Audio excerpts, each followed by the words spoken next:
Hi, my name is Melissa van Dijk, and in this video I'm going to show you the Ordinary Skincare routine for combination skin. And I want to put this video into two parts, so the morning routine at first and then we're heading into the evening, and you will be able to find the timestamps below.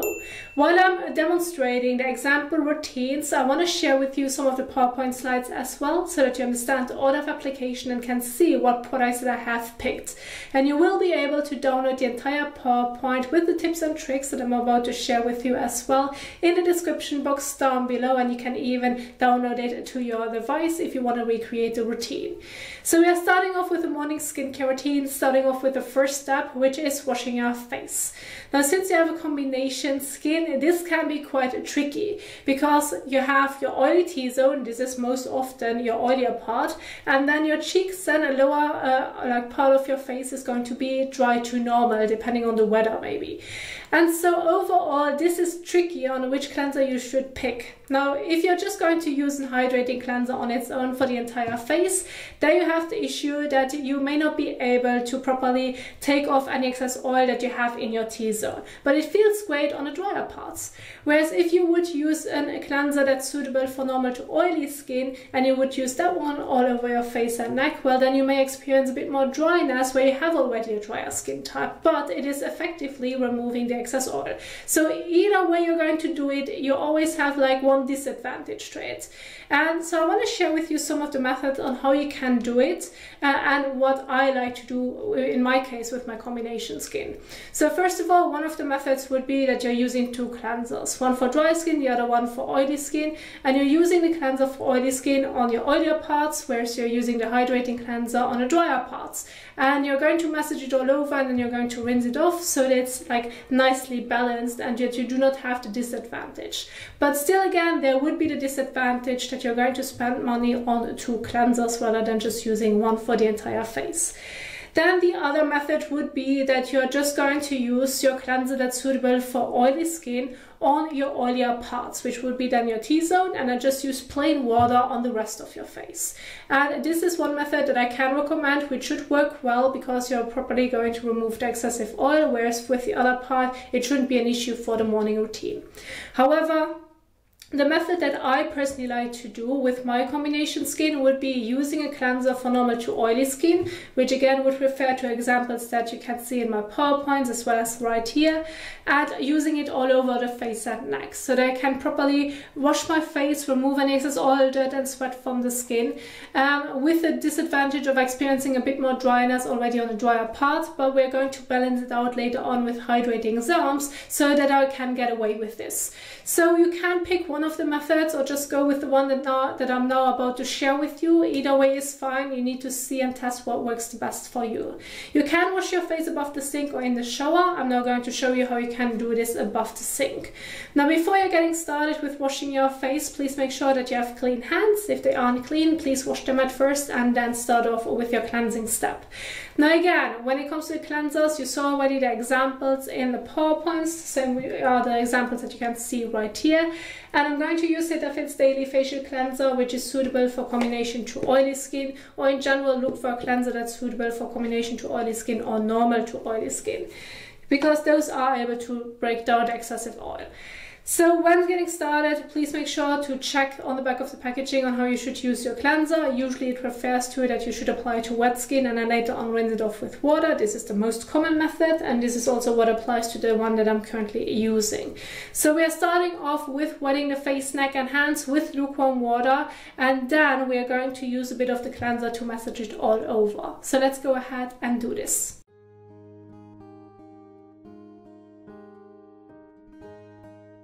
Now I'm going to show you now two methods of the ones that I've mentioned. So if you just want to use your cleanser on the oilier part to remove the excessive oil, use a bit, less than a pump, so that you then have enough product to massage it all over your forehead and your nose, maybe a bit on your cheeks as well, next to the nose, where you're getting a bit oilier. But in general, just use such a cleanser on your oilier parts of your face. for about 30 seconds to a minute, and then for the rest you're just going to, later on when rinsing off the cleanser, you're just going to use plain water to properly wash your cheeks as well as neck area. But of course, if you now say, well, I want to use the cleanser all over the face, then use about 1 to 2 pumps, which should be more or less about a coin size amount. So I'm going to add a bit more for the rest of my face, and then massage it between your hands. So immediately apply it to the skin, and then gently use circular motions to blend it all over for about 30 seconds to a minute, making sure not to get it into your eyes nor into your mouth.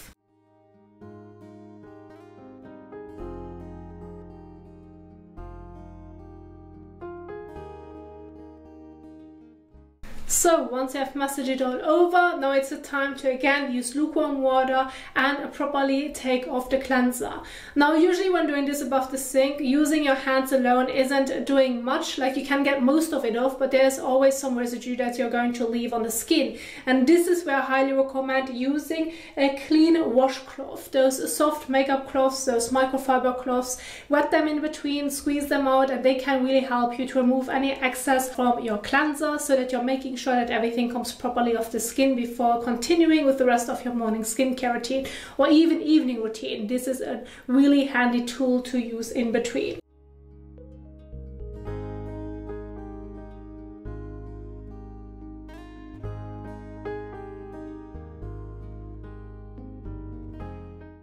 Take your clean washcloth and wet it.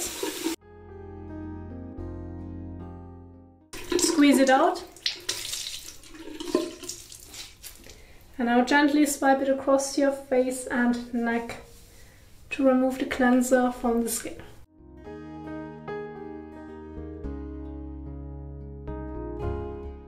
So now rinse again.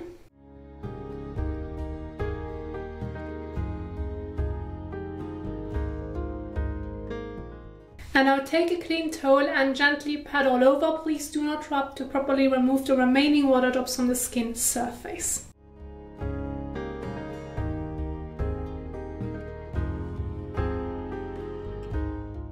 Now, removing the remaining water drops on the skin surface is an essential step to do in between, especially if we are now going to move on to your hydrating serums. Because in this example, I've picked the ordinary marine hyaluronics, or you could go with the ordinary hyaluronic acid. And yes, you may think, do I need to apply hyaluronic acid on dry or damp skin? Well, first of all, damp skin in most cases, which I can read from my comments, refers to leaving some water drops on the skin surface, which to me is wet skin. And so in this case, I recommend properly removing the remaining water drops on the skin surface, because hyaluronic acid in this formulation cannot absorb more water because it has already absorbed it within the formulation itself. So when applying it to wet skin, all what you're going to create is basically a mess. Because first of all, you're going to mix your hyaluronic acid serum, same would apply to any other serum. You're going to mix it with the remaining water drops on the skin surface. Then this cannot properly absorb into the skin. Most of it is going to stay on the skin surface. Then it starts to dry and feel tight on the skin. And in the worst case scenario, when layering other skincare products afterwards, you can come across skincare pilling, which looks like little flakes. You may think it's your skin, but you're actually just rubbing off, basically in this case, your hyaluronic acid or marine hyaluronics from the skin, because it wasn't able to, most of all, like absorb into the skin, and therefore you are going to experience it. And so this is really an essential step to do in between, which I do want to emphasize, but again, I have a more in-depth guide in the PowerPoint slides below. Now, when it comes to which one you should pick, either one of them is fine. They help to add long-lasting hydration to the skin compared to just plain water. Now, marine hyaluronics, because it has a much thinner texture and a way on how it absorbs into the skin, would be less likely to cause pilling, because with the 5 to 10 drops guide, this should be more than enough for your face and neck, and then is able to fully absorb into the skin. With hyaluronic acid, on the other hand, that one has a much thicker, stickier texture. You would go with about 2 to 3 drops, because if you're using more than that, the more product you're going to leave on the skin surface, the more likely you can come across pilling, and it may feel uncomfortable on the skin. So therefore, keep in mind how you're going to adjust it based on the hydrating zone that you're going to pick. My recommendation in this case would be the Ordinary Marine Hyaluronics, and that's the one that I'm going to choose. So when doing the application, you can add a few drops on the palm of your hand and then apply it to the skin, or immediately like add the drops to your face and then start blending it. Just make sure to not get it into your eyes nor into your mouth.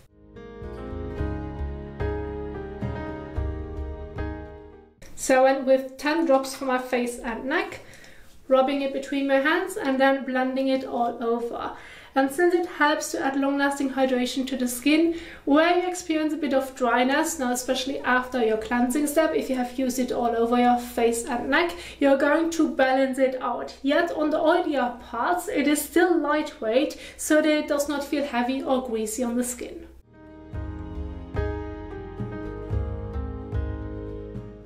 So once you have applied it all over, you're going to leave it on the skin. There's no need to wash it off. Usually marine hyaluronics should absorb quite quickly into the skin, and so there you may not need to wait long in between. However, in general, you can always wait between like 30 seconds to a minute if you're working with water-based serums, so that they can absorb most of it before you're heading into the next step. And then the next step, I wanted to include something that can help to protect the skin from the damaging UV rays. And so this is where EUK comes in handy. You can add it, you don't have to. This is just one that helps to protect the skin from the damaging environment. So it helps to fight free radicals, that your skin becomes less red and sensitive, which free radicals can cause if the skin overall feels stressed and to some extent damaged. And so this is where EUK comes in handy. This is an anhydrous solution. That's why you would use it after your water-based serums when working with the ordinary formulations in general. And here I recommend going with about 4 to 6 drops. Start off with 4, see how far you can blend it, and then if that shouldn't be enough, especially if you want to include your neck, you can always go with 6 drops. But overall, please do not overuse it, because it has a slightly oily feeling to it. So the more you're going to use, the more oily it may feel, and the less the more it sits on the skin surface. So you really need to balance it out based on the general guide that I just offered. And so again, just dispense some drops on the palm of your hand or immediately to the face, and then start blending it all over, making sure to not use it on top of your eyelids. Do not get it too close to your lower lash line, and please make sure to not get it into your eyes nor into your mouth.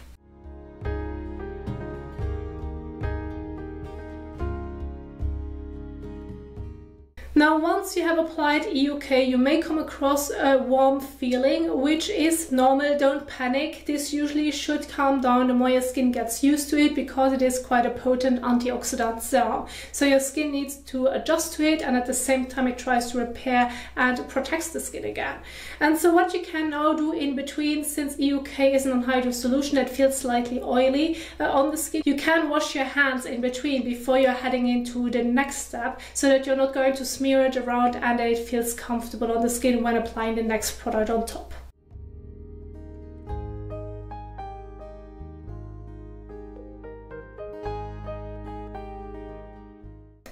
So once you're done with the application of EUK, you're going to leave it on the skin. There's no need to wash it off. And now you're going to move on to the next step, which is the last step in your morning skincare routine, which is sunscreen.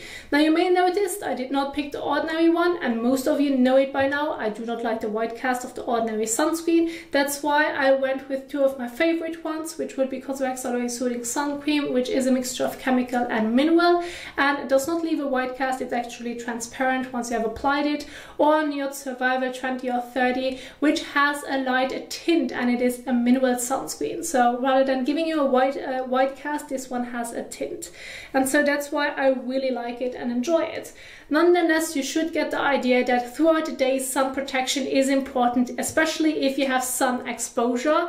And if you want to read an in-depth sunscreen guide, I have it for you in my PowerPoint. Not only about understanding the labels and which sunscreen you should pick, but when it is important to wear sunscreen and when it may not be needed. And of course, in the evening, there's no sunscreen needed. It is only throughout the day. And so I'm going to use NIOD Survival 20. First of all, if you have a sunscreen that has quite of a thinner liquidish texture rather than a cream, please don't forget to always give it a good shake. Once you have given it a good shake, you now can go ahead and dispense some sunscreen on the palm of your hand and blend it evenly all over your face, neck and ears, and maybe even your décolletage. Now, with the sunscreens that I have picked right here, my general guide works extremely well, which would be about half a teaspoon for face, neck and ears, whereas if you want to include your décolletage, then this would be about 1 teaspoon. It can be slightly adjusted if you should have picked a different sunscreen and if it feels like you have used too much, but overall you really should get the idea that you need to use a fair amount to properly and evenly protect the skin throughout the day. And so I have half a teaspoon right here, so I can show you the amount and then doing the application. So about half a teaspoon for face, neck and ears. Dispense it on the palm of your hand and then evenly blend it all over. You can include the eye area if the sunscreen does not irritate your eyes. If it does irritate your eyes, please leave out that part and then either change your sunscreen or just wear sunglasses.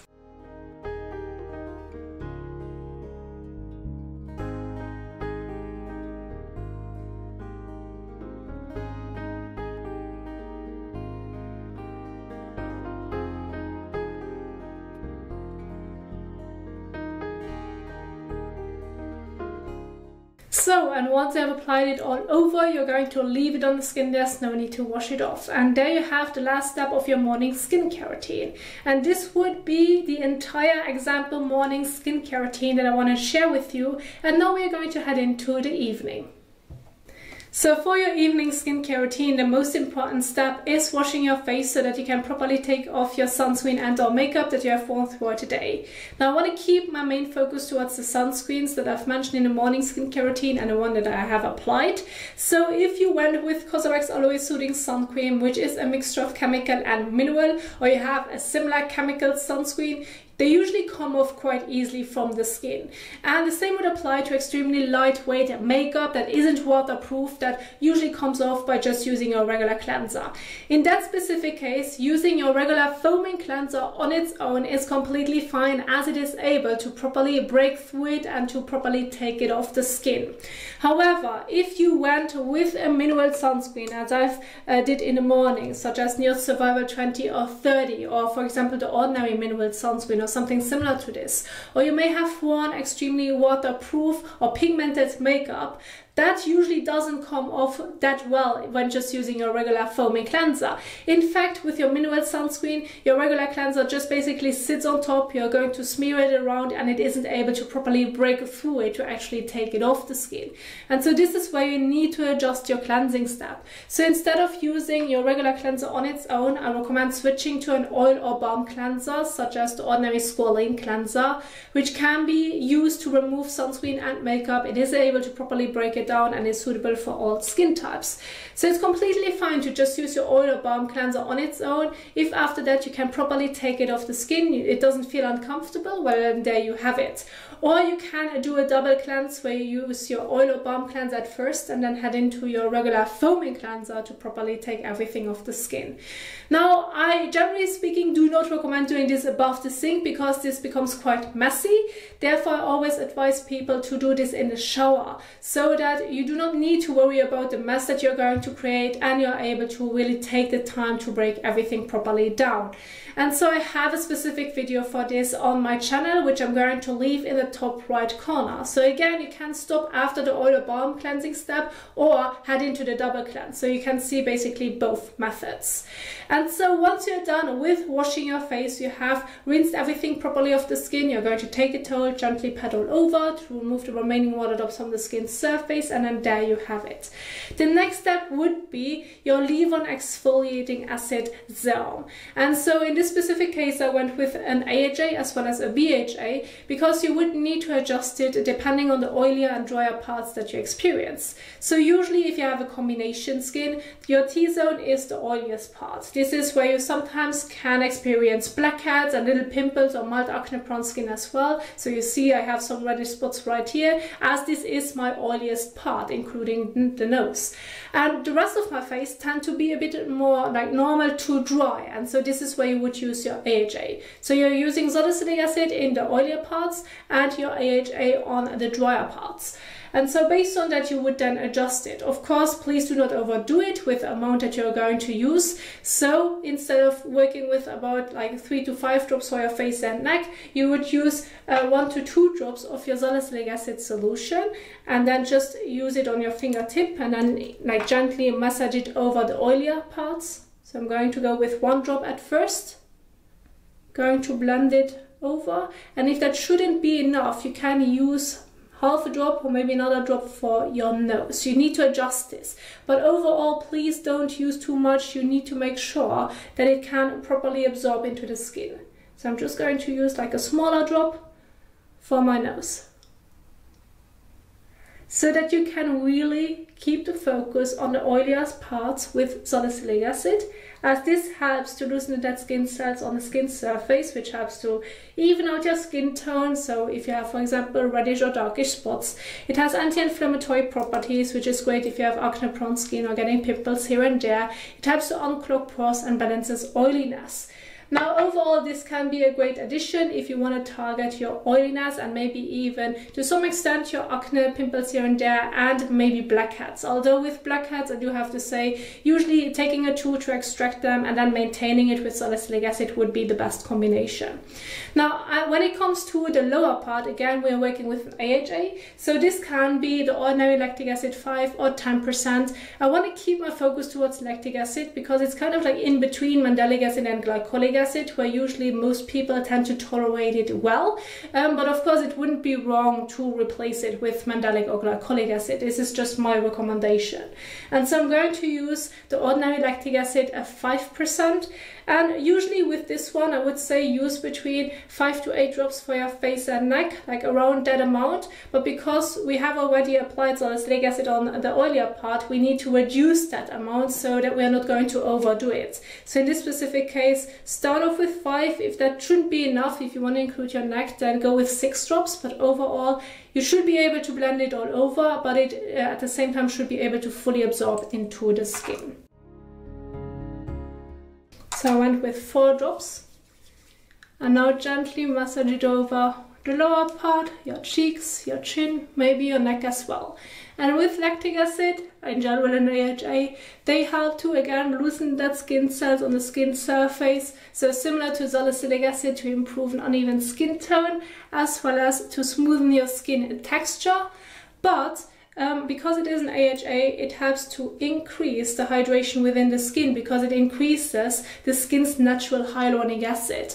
And so this can be a great addition since you have already a drier part on those like cheeks, chin and neck part.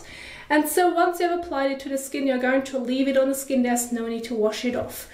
Then you would follow on with your moisturizer. Now, I do not recommend just using a random moisturizer based on my recommendation, and since we are going to keep the focus towards the ordinary products, or let's say DECIEM products, I picked ordinary natural moisturizing factors, or you can go with NIOD's Hydration Vaccine. Now, there is a price difference, that's for sure, but both have basically the similar benefits to what it's going to do for your skin. So the natural moisturizing factors are elements that we have naturally in the skin. So if those are missing, if they are weakened, damaged for whatever reason, you can have like problems with your skin. This may not only be your dry skin or sensitivity or like a compromised skin barrier. This may even be where you have like oily skin. This may even be because you have not like fully protected your skin throughout the day, and it's due to the UV damage or pollution from the environment. So there are several factors that can play a big role why this can be damaged to a certain degree. So what we are trying to do with such moisturizers is to rebuild it, to strengthen it, and that you can get the hydration back into the skin so that the skin has the natural function to do this again, what it's supposed to do. And so you could say, well, I have an oilier T-zone, so technically you would skip your moisturizer on the oilier T-zone. But because we are working with such moisturizers, not the common moisturizers, because with the common moisturizers, you would just seal it and hide your dehydration. And when applying such a moisturizer on oilier parts, it's going to make your skin look heavy and greasy, and maybe even to some extent makes it even oilier. So we are not trying to hide it and to seal it, we are trying to help the skin itself. So therefore it's a bit different based on its function. And so therefore you can go ahead and use such a moisturizer all over your face, even though you have a combination skin. So use about a pea size to a bean size amount, depending if you want to include your neck as well, so that you can evenly blend it all over. Again, remember, it should be a thin layer all over, not a thick, because it's a different function of moisturizer. Please remember this. So about that much, more or less. This can be slightly adjusted, and then blend it all over.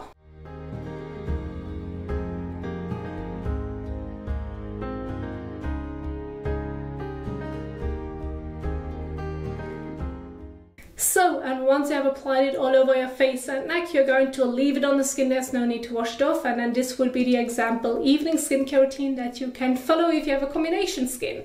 Now, this is what I wanted to share with you, and I do hope that you enjoyed this video. I want to remind you that you can find the entire PowerPoint with example routines and additional information in the description box down below for you ready to download and save it to your device if you want to recreate the routine and try it out yourself.